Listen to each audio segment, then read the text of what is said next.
He's got the poker chips up there. And there he is, Mr. Chicago. Yeah, figures. All right, Coach. We'll start with an opening statement, and then we'll let you take it over. It was great to see you guys on a Monday afternoon. Some of you already saw this morning. This is over access day for Steve Forbes. Notre Dame had an outstanding offensive basketball team. I knew that coming into the game, but watching the film again yesterday kind of reiterated my thoughts. I don't know how many times this has ever happened in my career, maybe never. You guys realize the first 5 threes they made were by 5 different players. The first 5 threes they made in the game of the 9 they made in the first half were by 5 different players. So that's how much they were spraying the ball around from the corner, the top, the slot, off the dribble. They made 7 threes in an 8-minute span in the first half. I will tell you this, though. I watched those hard. 5 of those 9 in the first half, though, were properly contested. And so sometimes the offense is just better than the defense. And I think Blake Wesley proved that a little bit. He's got a chance to be, an unbelievable player in this league and an NBA player. We caused some of our own problems in the first half, with 9 turnovers that led to their 21 of their points. We were 9 for 27 from 2 in the first half. And typically, we're an outstanding team shooting the ball from 2 from the, around the basket. We made 11 free throws in the first half, though. And we had 10 second chance points. So we were only down 6 at half. I actually felt pretty good at halftime, considering what was going on, that we were not down more than what we could have been. We adjusted at halftime. We knew going into the game, fellas, that we were going to see a lot of zone. They were going to try to slow the tempo. They had better matchups that way defensively. The first half, we used what we call an offense called follow 5, which is a lot of ball screen. I've used it in the past. It just wasn't good for us.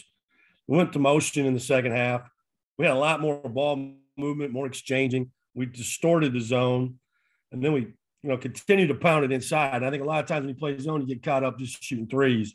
And we were 14 for 26 from 2 in the second half. That's a winning number. We changed the way we guarded the ball screen. We were jamming the 4 and the 5, going under, jamming the big so we couldn't pop. It wasn't good. So we switched 1 through 4 and jammed the 5. I thought that was good. And then we just had to keep the ball in the lane. Allow them to play across the midline was not good. They're a really good drive, kick, swing team. I thought we won the game because we got extra possessions.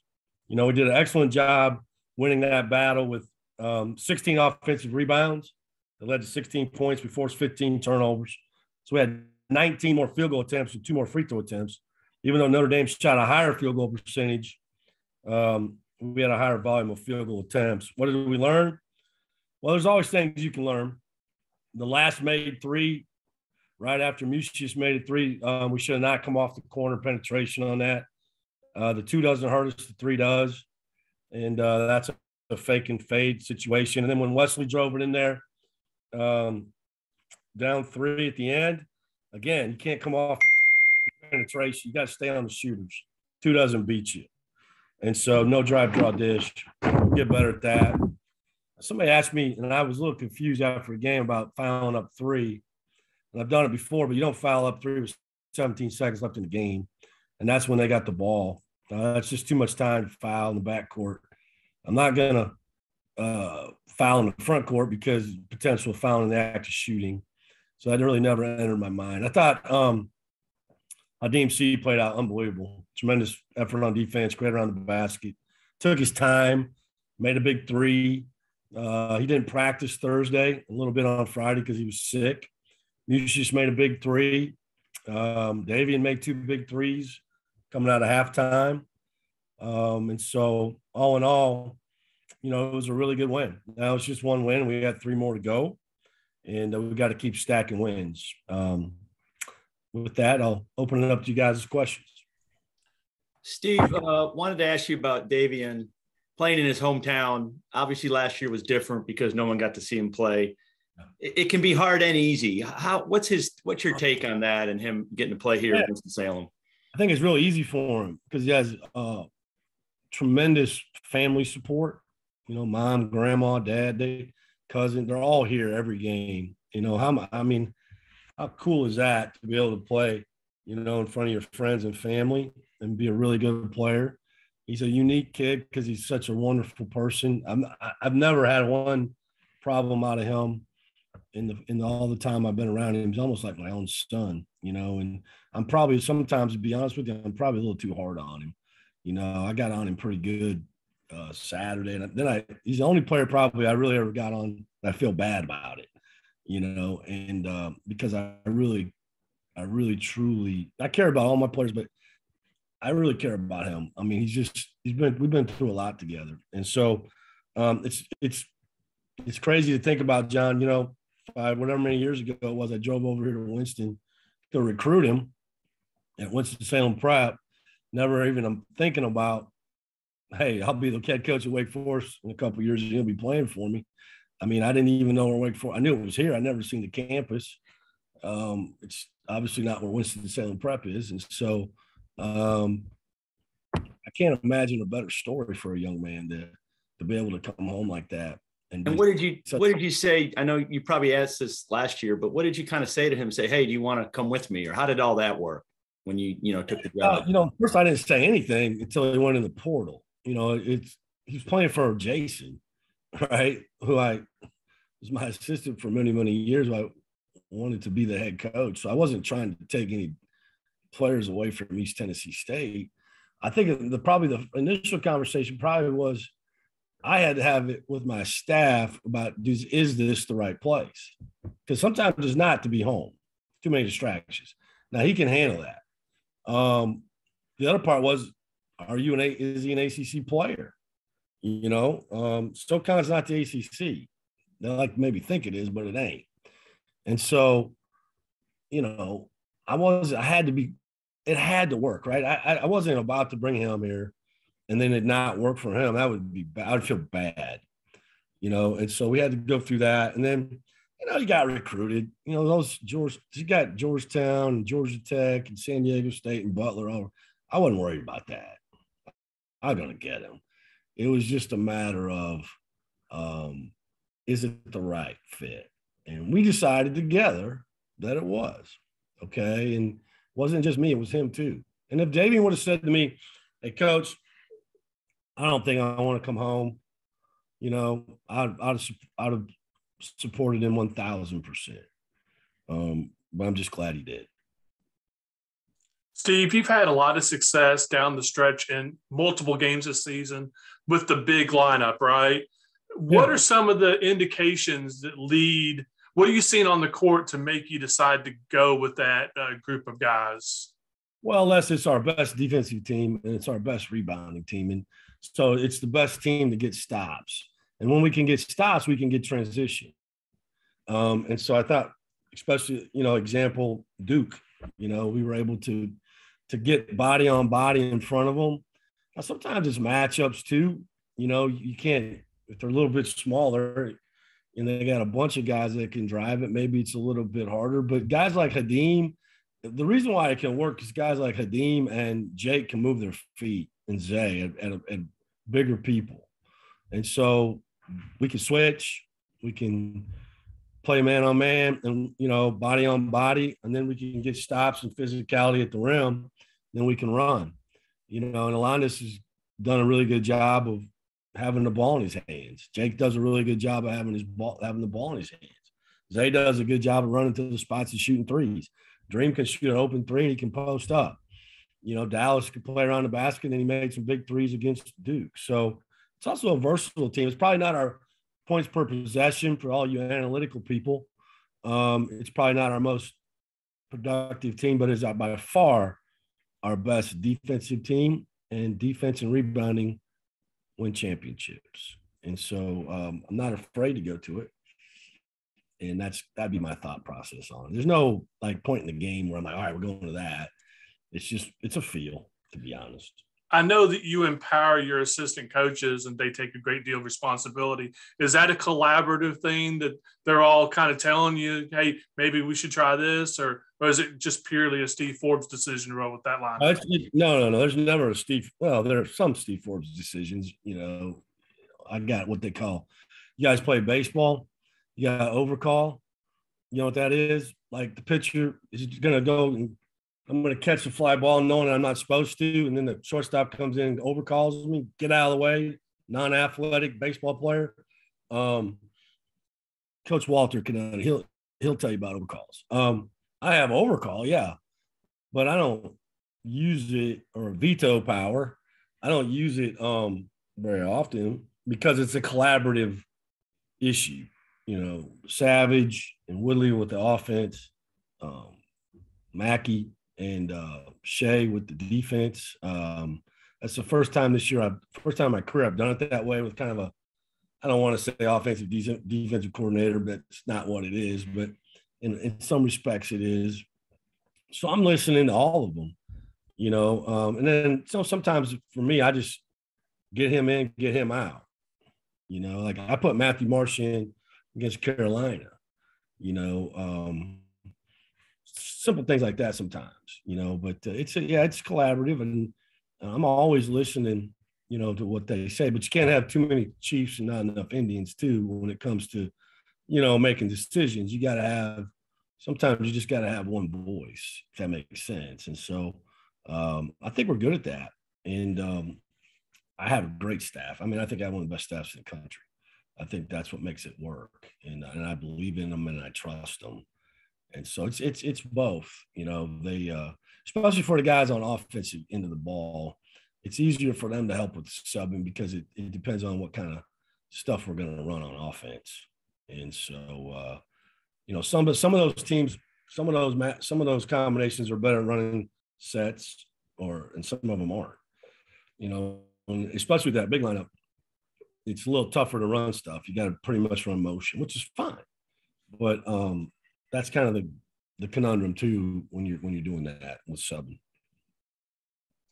Steve, maybe maybe you're not learning as much about your team 20-some games in, but coming out of a stretch where you played 3 teams that were, I think, 1, 2, 3 in the ACC standings, at least when you started the stretch.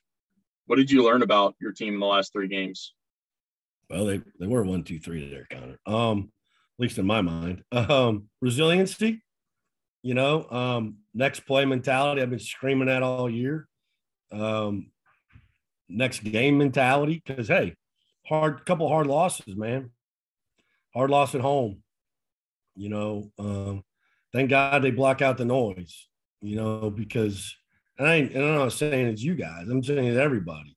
The sky is falling. La la la. Can't believe we lost. You can't do that as a player and a coach, right? I understand, you know, fans. I mean, I'm sure it's like this during the whole game, you know, if I looked at it, you know, but that's why you play 40 minutes. There's not a perfect team out there, fellas. They're all frustrating at times. You know, then you go Wednesday and you just pour your heart and soul out, right? And you lose, right? Hard. And I'll be honest with you guys, we didn't practice Wednesday and Thursday. I popped them hard because I wanted them to be on edge, and I didn't want them to think they won the game. Does that make? I mean, because when you come out of a game like that sometimes, and you haven't won there since Tim Duncan played basketball at Wake, and he's played an entire NBA career and then retired and been in the Hall of Fame. It's one of those things where you don't want them to. I needed them to be on edge. And so Thursday was like that, you know, and Friday and Saturday morning. And so I think resiliency to be able to put that next game, that next play away, block out all the swirl and move on and win a big game on Saturday, which they're all big now. You know, they're all big now. And that's great. That's why we came here, man. To be in the conversation, to play meaningful games down the stretch. And so I don't think one's any bigger than the other. They're all big. And so I was proud of them for that. I would say that resiliency to answer your question. How closely related are the messages of next play mentality when talking about moving on from a loss and talking about moving forward after getting a big win like Saturday? They're the same. Right.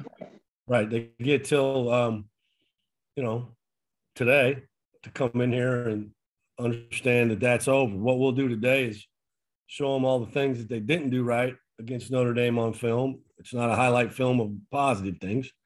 And then we move on to Clemson, right? And so when they walk out of the film room to go to practice, that's over, okay? And I'm pretty good at that, okay? And that's just who I am. And then I'm pretty good at getting my team focused on that. We scored 39 points against Clemson last year. I doubt it's probably the only time in the history of 33 years I've coached we scored in the 30s. Might have been as low as I felt, honest truth. 39 points. I remember my first year at East Tennessee State, we were playing, and I didn't realize at the time, but I knew they were good, the national championship Villanova Wildcats at Villanova. And I called a timeout with a minute left, and we had 49 points. I said, if we don't get 50, there's going to be hell to pay around here. And so we banked in a shot. A freshman banked in one in, thank God, to get 50, not 51. And so sitting there looking at 39 was not easy for me. And that's a credit to Clemson. They play hard, they defend, they're tough. So this guy right here, I understand what we're about to walk into. And so it's the same. The win or the loss, it's the same. Steve, what is your first recollection of the ACC tournament? I know Iowa, the Big Ten, didn't have a Big Ten championship till like the late 90s. I mean, when did you start kind of being aware of how big a deal that is? Oh, that's a great question. I remember Tom Burleson, David Thompson, Monty Tao, because they beat UCLA, and I was a huge UCLA. I was a Bill Walton fan. Oh man, I don't know. As far as watching the tournament, it wasn't on where I grew up. Carol Dean Smith, those teams. When I was in college, Worthy and Michael and that crew, Brad Doherty. I didn't remember Phil Ford as much, maybe. Duke. I remember Gene Banks, Mike Jaminski, that crew of players that were really good. Jim Spanarkel. But, as far as television is concerned, I don't really know because, you got to understand, guys, I grew up in a time when I grew up 10 miles from Iowa City and I saw one Iowa game a year on television, maybe, on local television. The rest, they just weren't on TV. You had to listen to them on the radio or you had to go to the game. And when I was going to Iowa games, it was, the field house had restricted viewing seats because they had pillars coming right down in the upper deck. So your ticket said restricted viewing, so you had to kind of sit like this and watch the game, and so that's how I grew up. And so I didn't have cable television until I went to college. Okay, I didn't even know what ESPN or MTV was until I went to college, and so I had a party line when I was a kid with my grandma. I didn't grow up in Mayberry, for God's sakes, but right up the street here, I know. Shout out, Pilot Mountain. So I know names more than I remember games. Does that make sense? I'm aware of the great players. Ralph Sampson. I watched Virginia a lot when he came through because I thought he was awesome. That's probably how I remember it. You said you were a Bill Walton fan. Are you still a Bill Walton fan? Huge.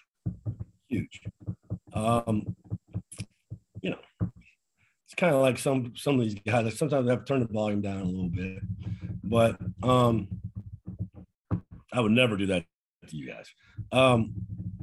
He gets a little too much, but I think they're probably stoking the fire on that a little bit too. No pun intended.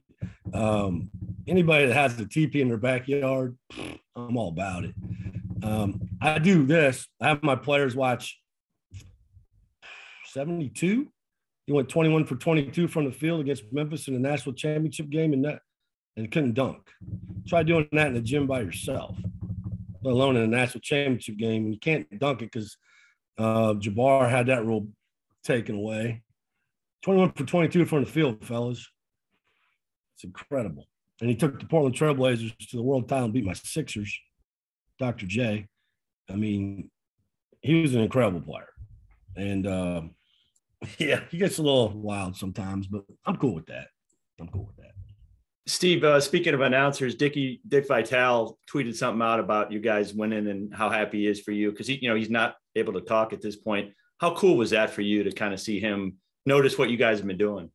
I mean, anytime we could get that kind of recognition for our program, not for me, is John is the best. And, he's meant a lot to college basketball for a lot of years. I don't know how many, but a whole bunch.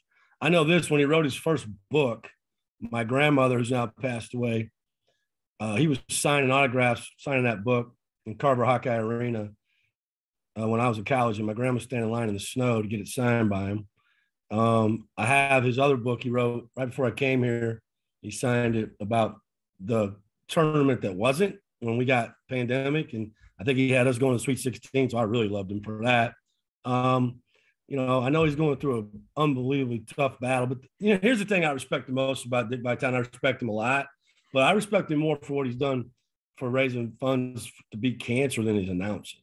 I mean, he's done an unbelievable amount of work for children and pediatric cancer and those type of things that he just doesn't get enough credit for, and for him to have to go through this now is probably, it's hard for it's an unbelievable battle. And for him to not to be able to be, to do the games, I'm sure is difficult for him. So we all thinking about him because he's done so much good for the game on all ends, Now sometimes we got to turn him down a little bit. Well, it's your choice. We all have choices, right? We all have to live with the consequences of our choices. So it was good. But I think all that stuff's good for our program right now. Steve, you talked about coming to practice and you kind of leaned on your guys after the Duke game. And you wanted them to be on edge. As a coach, where do you develop that sense of what your team needs? I mean, how do you read your guys to know and it's also a gamble because if you lean on them and they don't respond the way you need to, then I shouldn't have done that. Mike, that part there is relationship. So that's kind of like having credit in the bank. You know what I mean? You build up your credit, or you got your chips up there on your little pick. You got your chips, and then you kind of cash them in. Yeah, there you go. Playing with house money a little bit. And so for me, that part is just, at this point, having an unbelievable relationship with my players and them understanding that when I say it, I mean it, okay? And not saying it it's kind of like the boy who cried wolf, though, too. If you keep crying wolf all the time, then they don't listen. And so you don't do that all the time, but when you do, it means something. I guess the other part is just 33 years, and being fortunate enough to be on some really high-level teams that won a lot of games. You learn from the guys that Bruce Pearl, Burley Gillespie, Porter Moser, Greg Marshall, Dave Farrar. You learn, you listen, and then my own experience, of at this time of year, every year at East Tennessee State, we were in the mix right at the end, and so I think that's probably how. There's no manual for that one. I could feel it.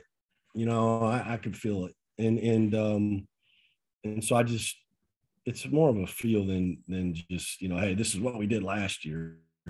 Totally different journey, totally different process. And with 3 games left in your regular season, obviously you want to go 3-0. You want to win all 3 of them to put yourself in position. But is there something, or is there a thought that you have with your guys now to kind of start their focus towards Brooklyn and the tournament, in terms of a concept or something that you're thinking of? I hadn't really talked about Brooklyn. I talked a little bit more about the NCAA tournament maybe this week. I'd rather be in the tournament. I would prefer for us to be solidly in the NCAA tournament before we go to Brooklyn. In all the years that I've been in the NCAA tournament, which is like 10, I think, or 11, I've never had to go except for one bid league. I've never had to go to the tournament and win to go to the tournament.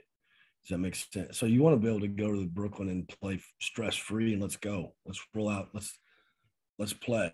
There's a different sense of urgency, I'm sure, when you have to go there to win a game to get not only advancing the ACC tournament, but advance ultimately to the NCAA tournament. And those are things I don't know if we can control or not, right? I don't know. I mean, it's hard for me to understand, here we are. What are we in the league? 11-6, and we're not in. There's been teams with losing records in the ACC that have gotten in the tournament. There's teams that have been 500 that have gotten in the tournament. And so my advice to our team is very simple. Keep winning. Keep stacking the wins, and then they can't say anything, right? And so that's been the message more this week and then Saturday, Mike, than maybe the tournament. Probably once we get done with the NC State, we'll focus a little bit more on that because we have a little bit of time. We don't play that last, round that last weekend. And so we'll have a little bit more time to talk about it. So this kind of begs the question then, is that a little bit departure from the norm for you to look maybe further down the road? Because as coaches, it's next game is the most important, and the next one is next one. But now you're in your thought process, you're kind of skipping over the ACC tournament. That's that sign over there that says because I'm the head coach. That's why. Here, let me go get it for you. Hold on, I'll get it. You gotta love props too. All right, see this right here, Mike? I got this for Christmas. Oh, you can't see it with my screen, can you? That's too bad. But it says because I'm the coach. That's why. The players see that when they walk in the door. I mean, you're right. You caught me, man. Woo! Yeah, but that's the ultimate prize. Not to disparage, winning the ACC tournament. You want to do both. You want to do them all, and I've done that a few times where you go win the conference championship and then you go, to the tournament and you advance deep. But I think because we're already in, I guess to kind of save myself here, we're in the ACC tournament. Okay, we're playing for seeding. The other one is right after that one, and we're not in it. And so it's delicate. But to me right now, the conversation should probably be a little bit more towards that than the other. Understood. Thank you. Because you're the head coach. I get it. I don't know. Anything else for Coach, guys? All right. Appreciate the time, Coach. All right, guys. Thanks. Good to see you all. Thanks, Steve.